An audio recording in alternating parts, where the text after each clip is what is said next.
Hello केम छो मजामां छो घरे छो सेफ छो ओके गुड चलो तो लास्ट लेक्चर में आपणे शुं वात करी परमाणुीय कक्षकोनी ऊर्जा विशेनी वात करी केवी रीते कक्षकोनी ऊर्जा ने एकबीजा साथे कम्पेर करी शकाय छे। ओके जो एक सरखी ऑर्बिटल हशे एक सरखी ऑर्बिटल एटले के एस कक्षक पी कक्षक डी कक्षक एफ कक्षक वगैरह एक सरखी ऑर्बिटलो हशे तो तमारे बीजो कोई विचार करवानो नथी। जे ऑर्बिटलनो मुख्य क्वोंटमांक वधारे तेनी एनर्जी वधारे जो एक सरखी ऑर्बिटल हशे तो। पण जो अलग अलग ऑर्बिटल हशे एटले के एस नी कम्पेर पी ऑर्बिटल साथे करवामां आवे के पी नी कम्पेर डी ऑर्बिटल साथे करवामां आवे तो तमारे मुख्य क्वोंटमांक स्मॉल एन अने गौण क्वोंटमांक स्मॉल एल आ बंनेनो शुं करवानो छे सरवाळो अने जेनो आंसर वधारे आवे ते ऑर्बिटलनी एनर्जी वधारे छे एम कहेवाय। तो आटली वात आपणे लास्ट विडियो सुधीमां तमने शॉर्टमां समजावेली छे। ओके हवे आपणे खास लास्ट चेप्टरना लास्ट टॉपिक उपर जई रहेला छे एटॉमिक ऑर्बिटल्समां परमाणुीय कक्षकोमां इलेक्ट्रॉननी गोठवणी एटॉमिक ऑर्बिटल्समां इलेक्ट्रॉननी गोठवणी समजावो। ओके तो बराबर ध्यानथी पहला एक बात समझी लो कि जो हूँ एस ऑर्बिटलनी बात करूँ एस ऑर्बिटलनी बात करूँ तो एस ऑर्बिटल माटे तमने आपणे बात करेली लास्ट टाइम के चुंबकीय क्वोंटमांकनुं मूल्य केटलुं मळे छे तो कि चुंबकीय क्वोंटमांकनुं मूल्य एस ऑर्बिटल माटे तमने केटलुं मळे छे एक ज मूल्य मळे छे अने कयुं मूल्य मळे छे 0। ओके तो एस ऑर्बिटल में केटला इलेक्ट्रॉन मैक्सिमम समाई सके एम छे 2 इलेक्ट्रॉन। एस ऑर्बिटल कोईपण एस ऑर्बिटल होय कोईपण 1s 2s 3s 4s कोईपण s orbital होय तो एस ऑर्बिटलनी केपेसिटी केटला इलेक्ट्रॉन ने समावी शकवानी छे तो कि 2 ज इलेक्ट्रॉन ने। क्लियर। पी ऑर्बिटल की बात करिए तो तमे याद करो पी ऑर्बिटल माटे तमने चुंबकीय क्वोंटमांक एम नु टोटल केटला मूल्यों मळता हता 3 मूल्यों मळता हता। पी ऑर्बिटल छे पी ऑर्बिटल माटे फरी एकवार याद अपाई दो पी ऑर्बिटल माटे एल नी वेल्यू केटली 1 तो एम नी वेल्यू केटली twice l plus 1 2 into 1 2 plus 1 एटले 3 तो तमने एम ना 3 मूल्यों मळता हता कया कया तो कि माइनस एल थी लईने प्लस एल सुधीनी संख्या -1 0 અને +1 तो आ 3 ऑर्बिटलो सूचवे छे। आ 3 ऑर्बिटलो आपणने सूचवे छे कि जेने आपणे px py અને pz बोलीए छे। 3 ऑर्बिटलो आपणने सूचवे छे एम ना 3 मूल्यों। हवे एक ऑर्बिटल में केटला इलेक्ट्रॉन 2 इलेक्ट्रॉन तो 3 ऑर्बिटल थे अहींया px py pz टोटल तो केटला इलेक्ट्रॉन 6 इलेक्ट्रॉन। तो कोईपण p ऑर्बिटल हशे तेनी केपेसिटी केटला इलेक्ट्रॉन ने पोतानी अंदर समाववानी छे तो कि 6 इलेक्ट्रॉन ने। ओके एज रीते जो हूँ बात करूँ डी ऑर्बिटलनी तो डी ऑर्बिटलनी केपेसिटी 10 इलेक्ट्रॉन ने पोतानी अंदर समाववानी छे। अने एज रीते जो हूँ एफ ऑर्बिटलनी बात करूँ तो एफ ऑर्बिटलनी केपेसिटी 14 इलेक्ट्रॉन ने पोतानी अंदर समाववानी छे। आटलू याद राखो पहला। हवे याद राखजो एस नी कोईपण एस 1s 2s 3s तेनी साथे मतलब नथी कोईपण p 2p 3p 4p कोईपण p ऑर्बिटल। ओके एवी रीते कोईपण डी ऑर्बिटल अने कोईपण एफ ऑर्बिटल नी केपेसिटी केटला इलेक्ट्रॉन ने समाववानी छे तो कि आ दरेके दरेक ऑर्बिटलनी केपेसिटी अहींया बोर्ड पर लखेली छे। हवे समजी लेजो कि एस ऑर्बिटल एटले हूँ रिप्रेजेंटेड करूँ छूं तेने एक बॉक्स थी। आ एक बॉक्स छे खाली समजी लो एक मैं खाली बॉक्स लखेलुं छे एक ज ऑर्बिटल छे एस एटले अने एस ऑर्बिटल एटले तेनी अंदर 2 ज इलेक्ट्रॉन समाई शके छे। इलेक्ट्रॉन ने हूँ एरोथी बतावुं छुं एक उपरनी तरफ एक नीचेनी तरफ। ओके पी कक्षकनी केपेसिटी કેટલા ઇલેક્ટ્રોનની છે 6 ઇલેક્ટ્રોનની છે 6 ઇલેક્ટ્રોનની એટલે કે તેમાં 3 px py અને pz. પીને તમે કોષ બોલતા હો, જો પીને તમે કોષ બોલો એમાં 3 પેટા કોષો છે, px py અને pz.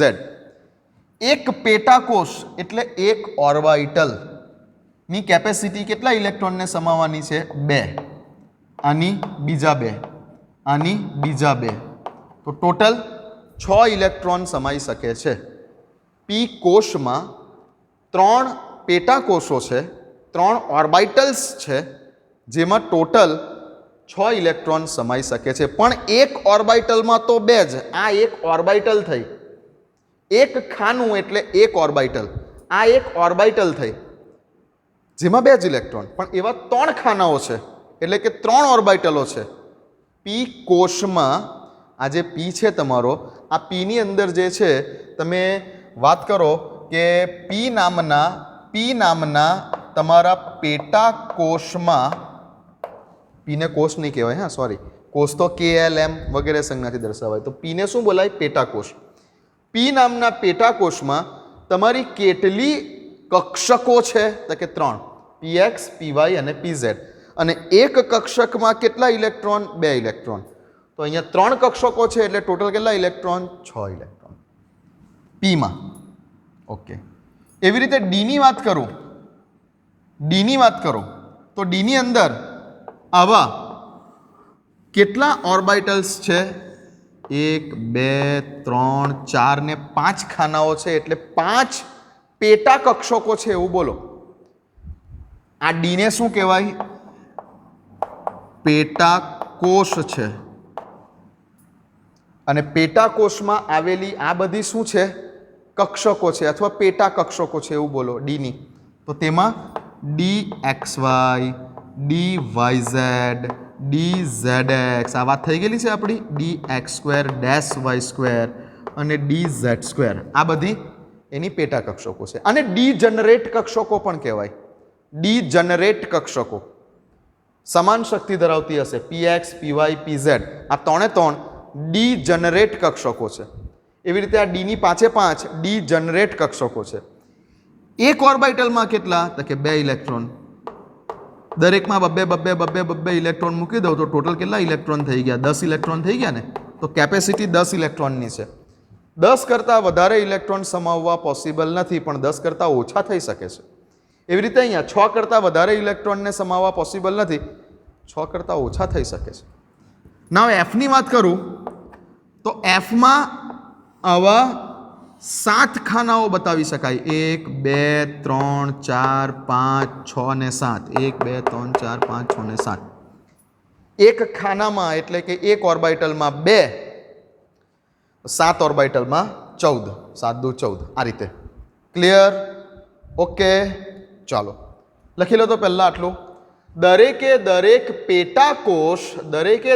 પેટા કોષ એટલે કે બોલો કે દરેક ઓર્બિટલમાં ટોટલ કેટલા ઇલેક્ટ્રોન સમાવવા પોસિબલ છે એ મેં તમને અહીંયા લખી આપેલું છે. આ તમારે યાદ રાખવાનું છે. લખી લો તો પહેલાં. વિડીયોને પોઝ કરો, વિડીયોને પોઝ કરીને લખી દો. લખી લીધું? લખી લીધું? ઓકે, ચાલો હવે આપણે આગળ જઈએ. હવે આપણો મેઇન ટોપિક સ્ટાર્ટ થાય છે કે પરમાણુય કક્ષકોમાં ઇલેક્ટ્રોનની ગોઠવણી. હવે હું તમને એવું પૂછું કે ભાઈ શું છે તો કે ઓક્સિજન પરમાણુ છે. હવે ઓક્સિજન પરમાણુનો પરમાણુ ક્રમાંક કેટલો? તો કે ઓક્સિજન પરમાણુનો પરમાણુ ક્રમાંક 8 છે. ક્લિયર?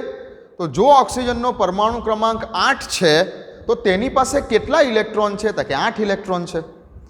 હવે આ 8 ઇલેક્ટ્રોન ઓક્સિજનના પરમાણુમાં કઈ રીતે કઈ ઓર્બિટલમાં ગોઠવાયેલા છે તેની ગોઠવણી દર્શાવો. ઇલેક્ટ્રોનની ગોઠવણી દર્શાવો. કયા પરમાણુ માટે? તો કે ઓક્સિજન પરમાણુ માટે કે આપણને સપોઝ કે સોડિયમના પરમાણુ માટે કે સોડિયમનો પરમાણુ ક્રમાંક 11 છે તો 11 ઇલેક્ટ્રોન ગોઠવાયેલા છે. કદાચ આપણને એવું કહે કે ભાઈ તમે કાર્બન માટે બતાવો કે કાર્બનનો પરમાણુ ક્રમાંક 6 છે. ઇલેક્ટ્રોનની ગોઠવણી સમજાવો કે કેવી રીતે ગોઠવાયેલા છે. અહીંયા કેવી રીતે 8 ઇલેક્ટ્રોન ગોઠવાયેલા છે, અહીંયા કઈ રીતે 11 ઇલેક્ટ્રોન ગોઠવાયેલા છે, અહીંયા કઈ રીતે 6 ઇલેક્ટ્રોન ગોઠવાયેલા છે. ઇલેક્ટ્રોનની ગોઠવણી સમજાવો એવું કીધેલું છે.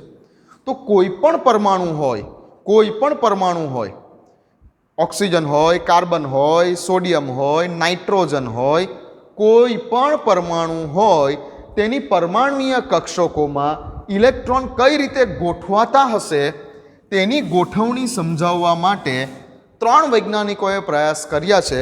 અને આજે આપણે 3 વૈજ્ઞાનિકોના 3 નિયમ જે છે, એકચ્યુઅલી વૈજ્ઞાનિકનું નામ તો નહીં કહી શકાય પહેલા નિયમને, બટ આ 3 જે છે નિયમો આપણે શીખવાના છે. એટલીસ્ટ 3 નિયમો શીખવાના છે. ઓકે, તો પહેલો નિયમ છે એમાં આપણે સ્ટાર્ટ કરીએ છીએ આઉફ-બાઉનો નિયમ. આઉફ-બાઉનો નિયમ. હવે આ વૈજ્ઞાનિક નથી, હા, આઉફ-બાઉ આ કોઈ વૈજ્ઞાનિક નથી. આઉફ-બાઉ કોઈ વૈજ્ઞાનિક નથી. આ એક જર્મન ભાષાનો શબ્દ છે, તમે બુકમાં જોઈ શકો છો, જેનો અર્થ ગોઠવણી એવો થાય છે. જેનો અર્થ જે છે તે ગોઠવણી એમ થાય છે. ઓકે, પેજ નંબર 57 ઉપર છે, પણ કંઈ જરૂર નથી બુકની, અહીંયા ધ્યાન આપો. આઉફ-બાઉ એક જર્મન ભાષાનો શબ્દ છે. આઉફ-બાઉ શબ્દનો અર્થ શું થાય છે? ગોઠવણી.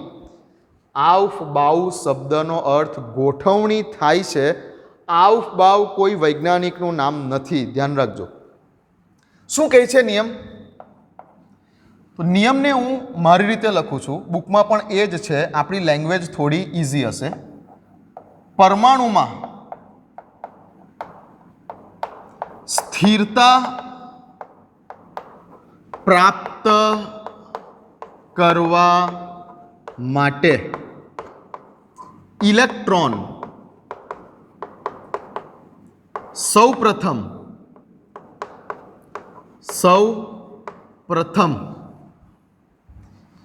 નીચી ઊર્જા ધરાવતી કક્ષકોમાં દાખલ થાય છે અને ત્યારબાદ જ ક્રમશઃ ઊંચી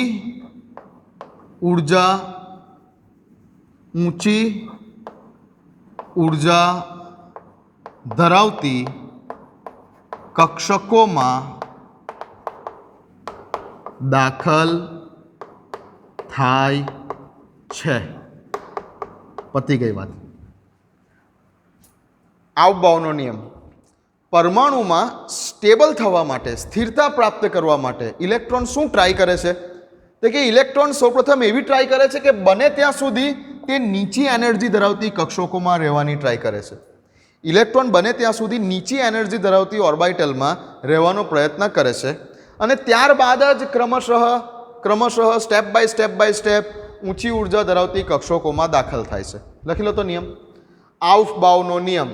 આઉફ-બાઉ શબ્દનો અર્થ શું થયો? આઉફ-બાઉ કોઈ વૈજ્ઞાનિકનું નામ નથી. આઉફ-બાઉ શબ્દનો અર્થ થયો ગોઠવણી. વિડીયોને પોઝ કરો, નિયમ લખી લો. ચલો, લખી લીધું? ઓકે, લખી લીધું હશે? ઓકે, જવા દો ને બોર્ડ પરથી. હા, તો હવે મેં તમને હવે કક્ષકોની ઉર્જા કેવી રીતે નક્કી કરવાની એ મેં તમને ગઈકાલે શીખવાડી દીધું. હવે હું તમને એવું કહું કે મારે 1s અને 2s કક્ષકની સરખામણી કરવી છે કે આ બેમાંથી કોની ઉર્જા વધારે છે અને કોની ઉર્જા ઓછી છે, તો 1s કરતાં 2sની ઉર્જા વધારે છે. ક્લિયર? હવે હું તમને એવું પૂછું કે 2s અને 2p આ બેમાં કોની ઉર્જા વધારે છે, તો અહીંયા તમે મુખ્ય ક્વોન્ટમ જુઓ, બંનેનો સરખો આવ્યો. અહીંયા તમે જુઓ, મુખ્ય ક્વોન્ટમ બંનેનો સરખો આવ્યો. અહીંયા પણ 2, અહીંયા પણ 2. તો આ વખતે શું કરવાનું? તમારે nનું મૂલ્ય કેટલું? 2s માટે nનું મૂલ્ય કેટલું? 2. lનું મૂલ્ય કેટલું? 0. n વત્તા l કેટલા? 2 વત્તા 0 કેટલા? 2. 2pની વાત કરીએ તો nનું મૂલ્ય કેટલું? તો કે 2. lનું મૂલ્ય કેટલું? તો કે p છે એટલે lનું મૂલ્ય કેટલું? 1. 2 વત્તા 1 કરીએ તો કેટલો આન્સર આવ્યો? 3. જેના માટે n વત્તા lનો આન્સર વધારે તેની ઉર્જા વધારે. તો 2s કરતાં 2pની ઉર્જા વધારે છે. આમ બોલીશું તો 1s કરતાં 2s ની વધારે છે, 2s કરતાં 2p ની વધારે છે, 2p કરતાં 3s ની વધારે છે. સર કહેશો કે કેમ આવું, પાછું કેમ આવું થયું, આ જગ્યા ઉપર કેમ આવું થયું? તો કે આ જગ્યા ઉપર તમે જુઓ અહીંયા કે n ની વેલ્યુ કેટલી 3, l ની વેલ્યુ કેટલી, s ની વેલ્યુ કેટલી, અરે s છે એટલે l ની વેલ્યુ કેટલી 0, n વત્તા l 3. સર અહીંયા પણ તો n વત્તા l નો જવાબ 3 આવ્યો, અહીંયા પણ n વત્તા l નો જવાબ 3 આવે છે, તો કેમ આની ઉર્જા વધારે લખી? અરે તે વખતે જુઓ ને કે મુખ્ય ક્વોન્ટમાર્ક આનો 3 છે અને આનો મુખ્ય ક્વોન્ટમાર્ક 2 છે. મુખ્ય ક્વોન્ટમાર્ક આનો 2 છે અને મુખ્ય ક્વોન્ટમાર્ક આનો 3 છે. તે વખતે એટલે બોલી દીધું કે આની ઉર્જા વધારે હશે. n વત્તા l નો જવાબ સરખો આવ્યો, n વત્તા l નો જવાબ સરખો આવ્યો તો મુખ્ય ક્વોન્ટમાર્ક જોવાનો કે જેનો મુખ્ય ક્વોન્ટમાર્ક વધારે તેની એનર્જી વધારે. ઓકે, આનો મુખ્ય ક્વોન્ટમાર્ક 2 છે, આનો મુખ્ય ક્વોન્ટમાર્ક 3 છે. જ્યારે મુખ્ય ક્વોન્ટમાર્ક સરખા હોય, મુખ્ય ક્વોન્ટમાર્ક સરખા હોય ત્યારે n વત્તા l જોવાનું કે જેના માટે n વત્તા l નો જવાબ વધારે તેની એનર્જી વધારે. ઓકે, પણ આવું તો કેટલે સુધી આવી રીતે બધી ચેક કરો? આવું તો કેટલા સુધી કેટલી બધી કક્ષકો આવશે? ક્યાં સુધી આવું ચેક કરશો? એટલે હું તમને એક ક્રમ બતાવું છું, એક ડાયાગ્રામ આપું છું. સમજી ગયા? આને જ રિલેટેડ એનર્જીનો ક્રમ બતાવતો હું તમને એક ડાયાગ્રામ આપું છું. ધ્યાન આપો, એક ડાયાગ્રામ આપું છું. 1s 2s આપણે વાત કરેલી, લાસ્ટ ટાઈમ આપણે જે વાત કરેલી તે જ કરું ને? ધ્યાન આપો, આ બાજુ બતાવો. આપણે વાત કરેલી કે કયો કોષ છે, કયા કોષમાં કઈ પેટા કોષ છે, આપણે આવી વાત લાસ્ટ વિડીયોમાં કરેલી. તો જો હું અહીંયા કોષ તરીકે કે લઉં, જો કોષ તરીકે કે લઉં એટલે મુખ્ય ક્વોન્ટમાર્ક 1 હશે, તો તેમાં કઈ છે પેટા કોષ? તો કે 1s. જો હું l લઉં તો કોષ l માં આવેલી પેટા કોષ કઈ છે? તો કે 2s અને 2p. હવે કોષ k એટલે તેના માટે n ની વેલ્યુ 1, કોષ l એટલે તેના માટે n ની વેલ્યુ 2. તો અહીંયા બંનેની આગળ 2 જ લખેલા હશે. m કોષની વાત કરું કે જેના માટે n ની વેલ્યુ 3 હશે, શું લખીશ? 3s 3p 3d. ઓકે, કે l m બોલો શું લખું? n લખું કે જેના માટે મુખ્ય ક્વોન્ટમાર્કની વેલ્યુ 4 હશે, તો શું લખીશ? 4s 4p 4d અને 4f આવું લખીશ. ઓકે, આ રીતે આગળ ચાલતા જઈશું. બસ હવે તમારું મોસ્ટ પ્રોબેબલી અત્યારે હાલમાં આટલામાં કામ પતી જશે, તમારું અત્યારે આટલામાં જ કામ પતી જશે, આની આગળ વધવાની તમારે જરૂર નથી. ઓકે, હવે પેલી જે એનર્જીનો ક્રમ આપણે બતાવતા હતા અત્યારે કે 1s કરતાં 2s ની વધારે અને 2s કરતાં 2p ની વધારે અને 2p કરતાં 3s ની વધારે, એવી બધી ગણતરી કરવી એની કરતાં હું તમને એક ડાયાગ્રામ આપી દઉં અત્યારે. ધ્યાન આપો, આ બધી ઓર્બિટલમાં સૌથી ઓછી એનર્જી કોની છે? 1s ઓર્બિટલની છે. સૌથી ઓછી એનર્જી 1s ઓર્બિટલની છે. ઓકે, 1s કરતાં વધારે 2s ની છે. શું ઉર્જા? 1s કરતાં વધારે ઉર્જા 2s ની છે. 2s કરતાં વધારે ઉર્જા કોની છે? તો કે 2p ની છે. 2s કરતાં વધારે ઉર્જા કોની છે? 2p ની છે. અને 2p કરતાં વધારે ઉર્જા કોની છે? તો કે 2p કરતાં વધારે ઉર્જા 3s ની છે.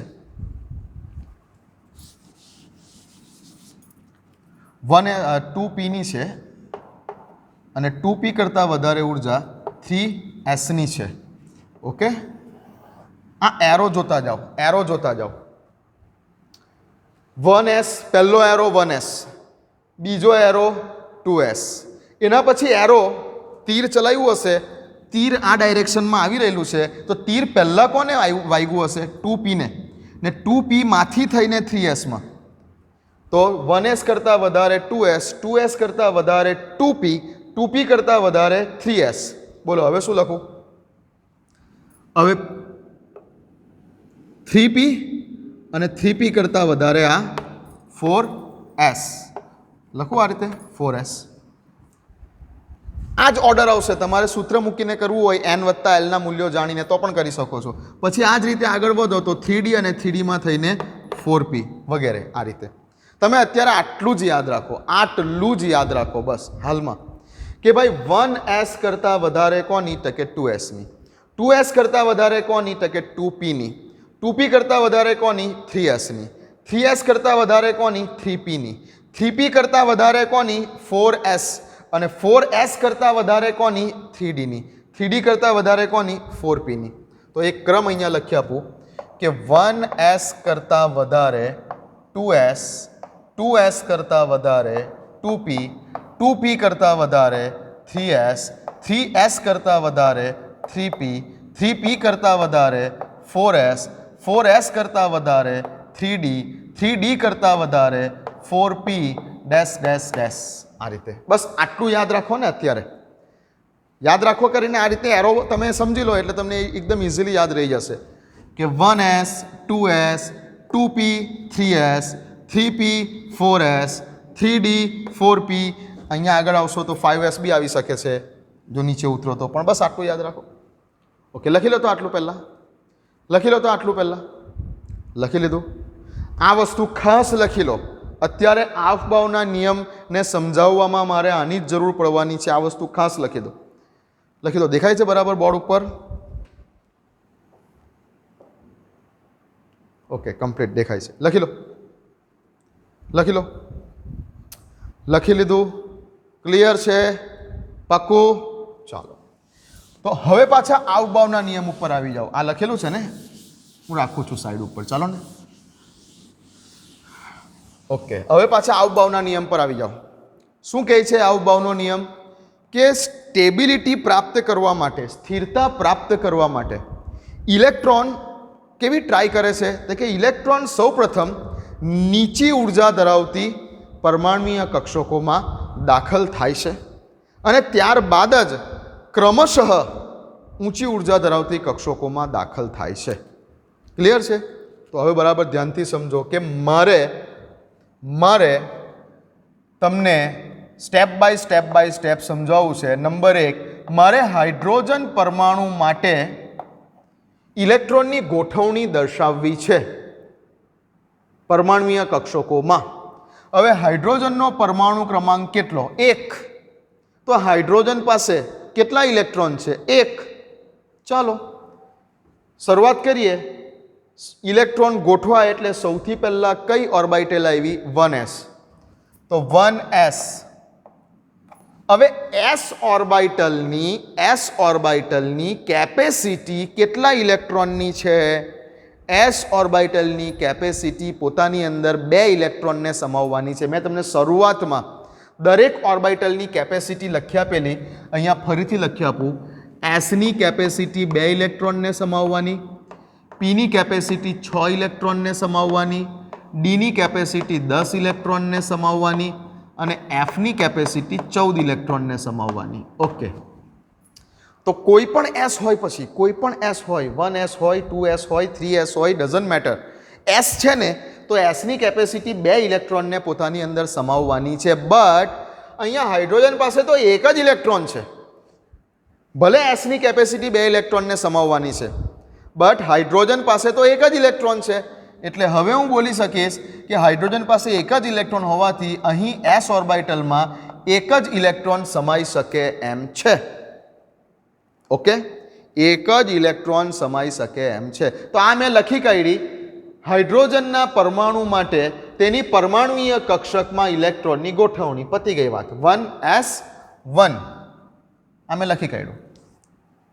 ચલો, હવે કોઈ મને કહે કે આપણે બીજો પરમાણુ લઈ લો ભાઈ, હિલિયમ લઈ લો. આપણે ક્રમમાં જ જઈએ, પરમાણુ ક્રમાંકના ક્રમમાં જ જઈએ. બીજો પરમાણુ લઈ લો, હિલિયમ લઈ લો. લઈ લીધો હિલિયમ, કે જેનો પરમાણુ ક્રમાંક 2 છે. ઓકે ભાઈ, હિલિયમના પરમાણુ માટે તમે પરમાણુીય કક્ષકમાં ઇલેક્ટ્રોનની ગોઠવણી દર્શાવો. હિલિયમના પરમાણુ માટે ઓકે દર્શાવીએ. આફબાવના નિયમ પ્રમાણે સૌથી પહેલાં ઇલેક્ટ્રોન કઈ જગ્યા પર જવાની ટ્રાય કરશે? તો કે જે કક્ષકની એનર્જી સૌથી ઓછી છે. આ બધામાં સૌથી એનર્જી કોની ઓછી? 1sની. તો અહીંયા પણ ઇલેક્ટ્રોન સૌથી પહેલાં તો ટ્રાય કરશે 1sમાં આવવાની. હવે 1s કેપેસિટી કેટલા ઇલેક્ટ્રોનની છે? એસની 2 ઇલેક્ટ્રોનની. અહીંયા કેટલા ઇલેક્ટ્રોન છે? 2 જ ઇલેક્ટ્રોન છે, તો 1s2. પતી ગઈ વાત, પતી ગઈ વાત. આ હિલિયમની પરમાણુય કક્ષકમાં ઇલેક્ટ્રોનની ગોઠવણી આપણે બતાવી. ચલો આગળ જઈએ ત્રીજા નંબર પર. લિથિયમનો પરમાણુ, પરમાણુ ક્રમાંક 3. તો હવે સમજી શકો છો કે મારે 3 ઇલેક્ટ્રોન ભરવાના છે.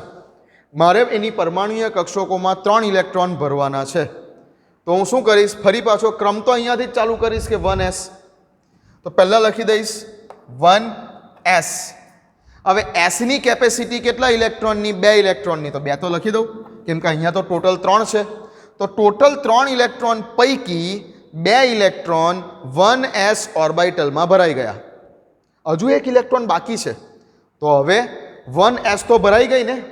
સ્થિરતા પ્રાપ્ત કરવા માટે ઇલેક્ટ્રોન સૌપ્રથમ નીચી શક્તિ ધરાવતી કક્ષકોમાં દાખલ થાય છે અને ત્યારબાદ ક્રમશઃ ઊંચી શક્તિ ધરાવતી કક્ષકોમાં દાખલ થાય છે. તો 1s તો ભરાઈ ગઈ, એની કેપેસિટી પૂરી થઈ ગઈ. તો પહેલો એરો 1s, એસની કેપેસિટી પૂરી. તો બીજા એરો પર જાઓ. બીજો એરો કોની પર આવ્યો? 2s ઉપર. તો 1s ભરાઈ ગઈ. હજુ આપણે ઇલેક્ટ્રોન ભરવાના બાકી છે. તો હવે હું લખી દઉં 2s. ઓકે. અને હવે ટોટલ 3 હતા. ટોટલ 3માંથી આ 2 આ ઉપર લખેલી સંખ્યા ઇલેક્ટ્રોન છે. આ 2 ઇલેક્ટ્રોન મેં ભરી દીધા. હજુ કેટલા બાકી રહેલા છે? એસની કેપેસિટી 2s. આ એસની કેપેસિટી પણ 2 જ ઇલેક્ટ્રોનને રાખવાની છે. બટ હવે આપણી પાસે ટોટલ 3 હતા, એમાંથી 2 ભરી દીધા. તો હવે કેટલા બાકી રહ્યા? 1 બાકી રહ્યો, 2s1. તો 2 ને 1 3 ઇલેક્ટ્રોન, ટોટલ 3 ઇલેક્ટ્રોન. તો આ મેં લખી દીધી લિથિયમ માટે તેની પરમાણુય કક્ષકોમાં ઇલેક્ટ્રોનની ગોઠવણી. આ લખી. ચલો આ જ રીતે આગળ વધુ. નંબર 4. કંઈ વાંધો નહીં, આજે આ 3 નિયમ નહીં પતે, આજે 3 નિયમ નહીં પતે તો પણ વાંધો નહીં. આજે ખાલી આના પર જ ધ્યાન આપો. સૌથી અગત્યનું આ જ છે, સૌથી અગત્યનું આ જ છે, આવબાવવાળો નિયમ. ઓકે, આજે ખાલી આપણે આ જ શાંતિથી પતાવીશું. આને જ આપણે ધીમે ધીમે શાંતિથી પતાવીશું. ચાલો, લિથિયમ. ત્યાર પછી બેરેલિયમ. પરમાણુ ક્રમાંક કેટલો? 4. ગેવ્સ. બોલો બોલો, શું કરીએ? તો કે ભાઈ સૌથી પહેલાં તો 1s થી શરૂ કરીશું. પાછા 1s થી શરૂ કરીશું. એસની કેપેસિટી 2 ઇલેક્ટ્રોનની, 2 લખી દીધા. અહીંયા 4 જવાના છે, આપણે 4 ભરવાના છે. આપણે તો હજુ 2 જ ભર્યા. હજુ આગળ જાઓ. 1s ભરાઈ ગઈ, પછી 2s પર ઉતરો. તો 2s પર ઉતર્યા, 2s ઉપર ઉતર્યા. પાછું એસ આવ્યું. એસની કેપેસિટી 2 જ ઇલેક્ટ્રોનની, આપણે 4માંથી 2 ભર્યા. હજુ 2 ભરવાના બાકી છે. તો લો લખી દો 2s2. 2 ને 2 4. બેરિલિયમનો પરમાણુ ક્રમાંક 4 થઈ ગયા. ઓકે છે, લખી લો આટલું. હાઇડ્રોજન, હિલિયમ, લિથિયમ, બેરેલિયમ લખી લો આટલું. લખી લીધું હશે? લખી લીધું હશે? ઓકે, ચાલો આપણે ક્રમમાં જ આગળ વધીએ છીએ. આપણે ક્રમમાં જ આગળ વધીએ છીએ. ચાલો હવે 5મા નંબર પર આપણે લખીએ. શું આવશે? બોરોન આવશે. બોરોન પરમાણુ ક્રમાંક 5 છે બોરોનનો. તો બોરોનના પરમાણુ માટે ઇલેક્ટ્રોનની ગોઠવણી બતાવો. તો શરૂઆત કરીશું પાછા આપણે 1s થી. શું લખીશું બોલો? હવે તો ઝડપથી પ્રેક્ટિસ થઈ ગઈ હશે. 1s2. 2 ઇલેક્ટ્રોન ભર્યા. ટોટલ 5 ભરવાના છે, આપણે તો 2 જ ભર્યા. આગળ વધો. 1s પછી શું આવે છે? આ 2s. તો 2s માં પણ 2 ભરી દઉં. કેપેસિટી 2 ઇલેક્ટ્રોનની છે જ. એસ ઓર્બિટલ છે તો એની કેપેસિટી 2 ઇલેક્ટ્રોનની છે જ. ઓકે, તો 2 ભરી દીધા. તો 2 ને 2 4 થયા, પણ મારે તો 5 ઇલેક્ટ્રોન ભરવાના છે. તો 1s ભરાઈ ગઈ, તો આપણે 2s ઉપર ગયા. હવે 2s ભરાઈ ગઈ તો શું આપણે 3s ઉપર જઈએ? ના, એરો પ્રમાણે ચાલો. એરો પ્રમાણે ચાલો.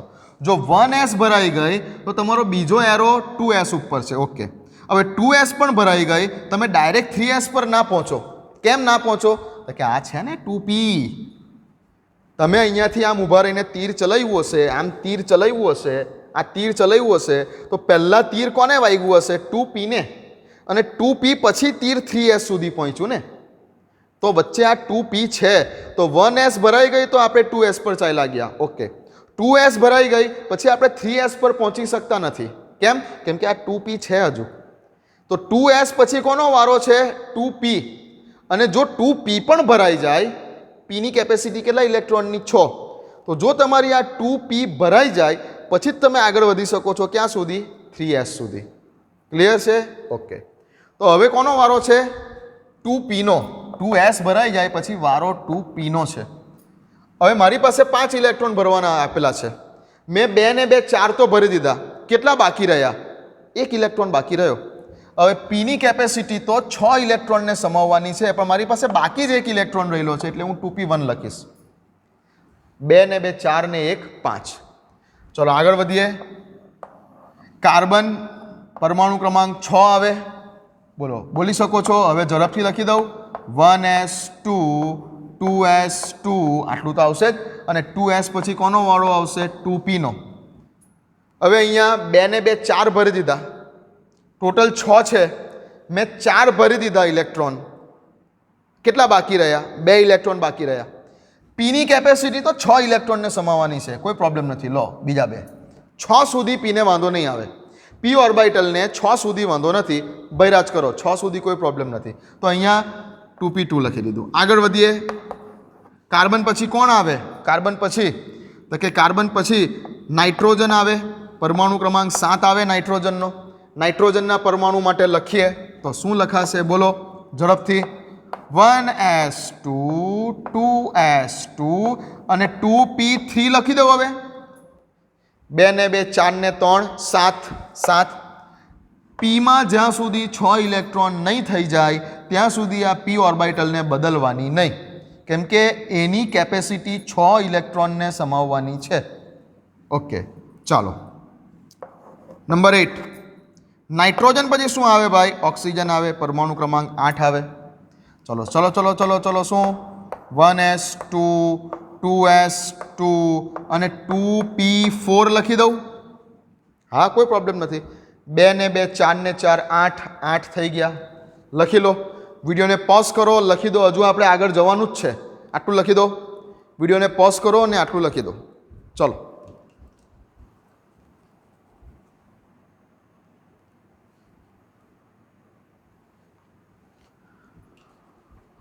ઓકે, લખી લીધું હશે? ચાલો, જવા દો આટલું. ઓકે, વધીએ આગળ હજુ. હા, વધીએ ને. ચાલો, કોઈ પ્રોબ્લેમ નથી, વધીએ. ઓક્સિજન સુધી પહોંચ્યું આપણું. હવે શું આવ્યા આપણે? નંબર 9 આવ્યા લગભગ. ઓકે, કયું એલિમેન્ટ, કયું પરમાણુ આવ્યા આપણે? ફ્લોરિન. ઓક્સિજન પછી ફ્લોરિન આવે. હા હેલી બેબોકાના ઓફની સોમે સિફોસક આપો કે. બરાબર ને? 1 થી 20 પરમાણુ ક્રમાંક. 1 થી 20 તત્વો સિક્વન્સમાં. 1 થી 20 તત્વો સિક્વન્સમાં. હા હેલી બેબોકાના ઓફની સોમે સિફોસક આપો કે. વેકેશન બેચના લેક્ચરમાં જોઈ લેવું. આપણે આ શીખવાડેલું છે 1 થી 20 તત્વોને યાદ રાખતા. ચાલો, તો ફ્લોરિન 9 છે એટલે પહેલાં તો હવે હું 1s2 2s2 અને 2p5 લખી દઉં ને. 2 ને 2 4 ને 5 9. 2 ને 2 4 ને 5 9. હવે આવ્યું નંબર 10 ઉપર નિયોન. નિયોન નિષ્ક્રિય વાયુ નિયોન આવી ગયો 10. તો 1s2 2s2 અને 2p6. પીની કેપેસિટી પૂરી. અહીંયા પી કહેશે કે મારી કેપેસિટી પૂરી થઈ ગઈ ભાઈ, મારી પાસે 6 ઇલેક્ટ્રોન થઈ ગયા, હવે મારી કેપેસિટી પૂરી, હું ધરાઈ ગઈ. પી ઓર્બિટલ કહેશે કે નાવ આઈ એમ સેટિસ્ફાઈડ, હું ધરાઈ ગઈ. હવે મારી અંદર તમે 7મો ઇલેક્ટ્રોન મૂકો એ મને નહીં પોસાય. હવે હું ધરાઈ ગઈ, પતી ગઈ વાત. તમે આગળ વધો. હવે તમે ઓર્બિટલ ચેન્જ કરો. જેવી રીતે 1sની કેપેસિટી પૂરી થઈ ગયેલી 2 ઇલેક્ટ્રોનની, તો આપણે ઓર્બિટલ ચેન્જ કરીને 2s પર પહોંચી ગયા. એના કરતાં વધારે એનર્જી ધરાવતી ઓર્બિટલમાં 2sની કેપેસિટી પૂરી થઈ ગયેલી, તો આપણે કોની પાસે પહોંચ્યા? 2p પાસે પહોંચ્યા. બરાબર છે? 2pની અંદર જ્યાં સુધી 6 ઇલેક્ટ્રોન નહીં આવ્યા ત્યાં સુધી આપણે ક્રમશઃ એક ઇલેક્ટ્રોન આ પીની અંદર વધારતા ગયા. હવે પીની અંદર 6 ઇલેક્ટ્રોન આવી ગયા એટલે પી કહેશે કે નાવ આઈ એમ ફૂલ. હવે મારી અંદર 7મો ઇલેક્ટ્રોન આવી શકે એમ નથી. તમે આગળ વધો એટલે હવે આપણે જો આગળ ઇલેક્ટ્રોન ભરવા હશે તો 2p પરથી ક્યાં આવવું પડશે? 3s ઉપર આવવું પડશે. 2p પરથી હવે આપણે 3s ઉપર આવવું પડશે. ઓકે, ચાલો બતાવીએ. સોડિયમ લઈ લઈએ. સોડિયમનો પરમાણુ ક્રમાંક શું છે? 11. સોડિયમનો પરમાણુ ક્રમાંક શું છે? 11 છે. ઓકે, તો પહેલાં એક કામ કરું કે 11 છે તો આ 10 તો ખરા જ ને આવા, એટલે લખી દઉં ને બેઠું જ. 1s2 2s2 અને 2p6 10 તો ખરા જ ને. હજુ એક ઇલેક્ટ્રોન ભરવાનો બાકી રહ્યો. 11 હતા, 10 ભરી દીધા, હજુ એક ઇલેક્ટ્રોન બાકી રહ્યો. ક્યાં સુધી પહોંચી ગયેલા છો તમે? આ જગ્યા ઉપર તમે અહીંયા સુધી પહોંચી ગયા, 2p સુધી, જેમાં 6 ઇલેક્ટ્રોન આવી ગયા. હજુ તમને એક ઇલેક્ટ્રોન વધ્યો. સોડિયમનો પરમાણુ ક્રમાંક 11 છે, તો હવે આગળ વધો અને ક્યાં આવો? 3sમાં આવો. 3s સુધી આવો. હવે 3sમાં આવી ગયા તો અહીંયા લખીશ 3s. હવે sની કેપેસિટી કેટલા ઇલેક્ટ્રોનની?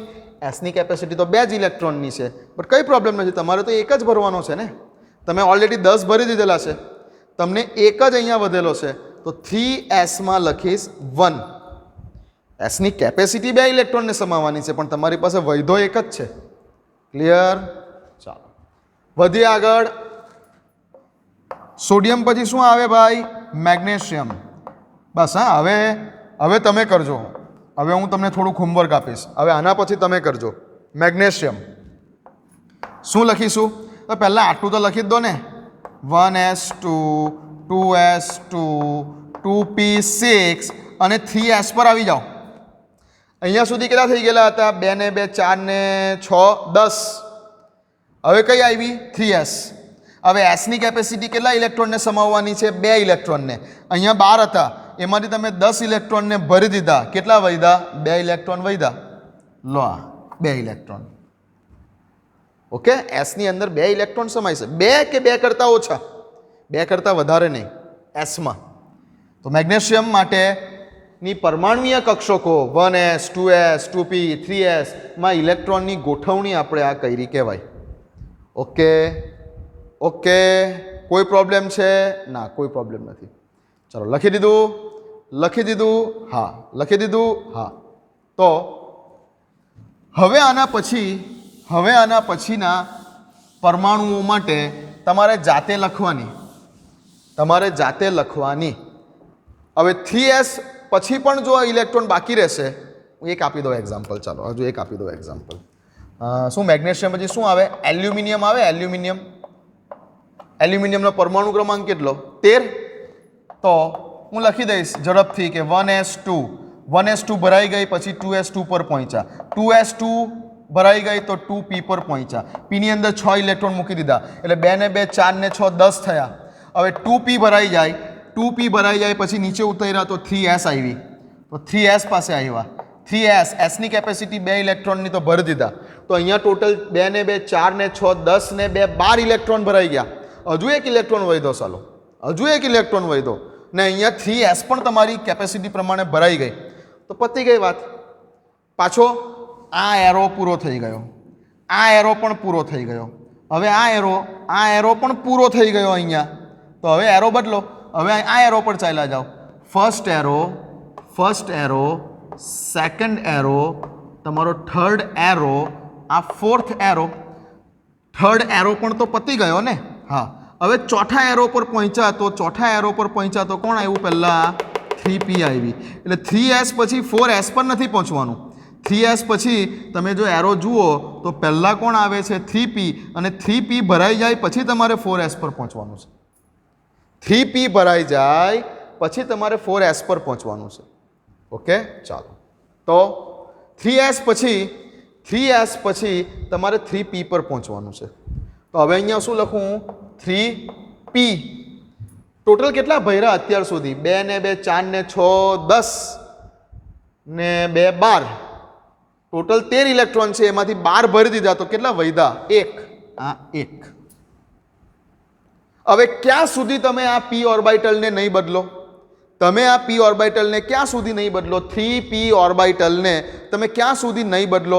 ક્યાં સુધી તમે 3p પરથી 4s પર નહીં જાઓ? જ્યાં સુધી આ 3p ની કેપેસિટી પૂરી નહીં થઈ જાય ત્યાં સુધી. જ્યાં સુધી આ p ની કેપેસિટી પીની કેપેસિટી કેટલા ઇલેક્ટ્રોનની છે? 6 ઇલેક્ટ્રોનની છે. જ્યાં સુધી આનું પેટ ભરાઈ નહીં જાય ત્યાં સુધી તમે આ 3p ને ચેન્જ કરીને 4s ઉપર જઈ શકતા નથી. સમજી ગયા? તો આ એલ્યુમિનિયમ. તો હવે હું તમને થોડુંક હોમવર્કમાં આપી દઉં છું. એલ્યુમિનિયમ, સિલિકોન પરમાણુ ક્રમાંક 14, ફોસ્ફરસ પરમાણુ ક્રમાંક 15, સલ્ફર પરમાણુ ક્રમાંક 16, ક્લોરીન પરમાણુ ક્રમાંક 17, આર્ગન પરમાણુ ક્રમાંક 18, પોટેશિયમ પરમાણુ ક્રમાંક 19, કેલ્શિયમ પરમાણુ ક્રમાંક 20. હજુ આગળ વધુ, scandium, titanium, vanadium, chromium, manganese 21, 22, 23, 24, 25, iron 26, cobalt 27, nickel 28, copper 29 અને ઝિંક 30. આ બધા પરમાણુ ક્રમાંક લખેલા છે. પરમાણુ ક્રમાંક એટલે ઇલેક્ટ્રોનની સંખ્યા. તમારે આટલા એલિમેન્ટ્સ માટે, આટલા પરમાણુઓ માટે તમારે આ રીતે ઇલેક્ટ્રોન રચના લખવાની છે અને મને હોમવર્કમાં મોકલવાની છે. આટલા પરમાણુઓ માટે તમારે ઇલેક્ટ્રોન રચના લખવાની અને મને હોમવર્કમાં મોકલવાની. ચાલો, ક્લિયર છે આટલી વાત? આટલા પરમાણુઓ માટે ઇલેક્ટ્રોન રચના લખીને તમારે મને હોમવર્કમાં મોકલવાની છે. આ તમારું હોમવર્ક છે. આજે આપણે એક જ વાત કરીએ છીએ, આઉફ-બાઉનો નિયમ અહીંયા પૂરો થાય છે. ઓકે, પહેલાં મેં તમને આઉફ-બાઉના નિયમનું સેન્ટેન્સ લખાવડાવ્યું અને આઉફ-બાઉના નિયમનું સેન્ટેન્સ લખાઈ ગયા બાદ મેં તમને ઘણા બધા ઉદાહરણો કીધા કે કંઈ પણ આવી શકે છે. આમાંથી કંઈ પણ નીચે આપેલા કોઈ પણ પરમાણુ માટેની ઇલેક્ટ્રોનની ગોઠવણી દર્શાવો. એમાં આપણે કેટલા? લગભગ 30 સુધીના ઉદાહરણો લીધા. આપણે પરમાણુ ક્રમાંક 1થી ચાલુ કર્યું હાઇડ્રોજનથી અને પરમાણુ ક્રમાંક 30 ઝિંક સુધીના ઉદાહરણો આપણે લીધા. અને તમને અત્યારે 11મા ધોરણમાં આમાંથી જ આવી શકે છે, જો આવશે તો. ક્લિયર છે? આટલું કામ કરી દેજો. આપણે ખાલી આજે આઉફ-બાઉનો નિયમ જ પૂરો કરેલો છે. કંઈ વાંધો નહીં, બીજો એક લેક્ચર જશે. આ જ રીતે હવે બીજા 2 નિયમો પણ શીખવાના છે, પાઉલીનો નિયમ અને હુન્ડનો નિયમ. લગભગ આટલું કરશો એટલે આ ચેપ્ટર હવે પૂરું થશે. ઓકે, ચલો આ પતાવો હોમવર્ક.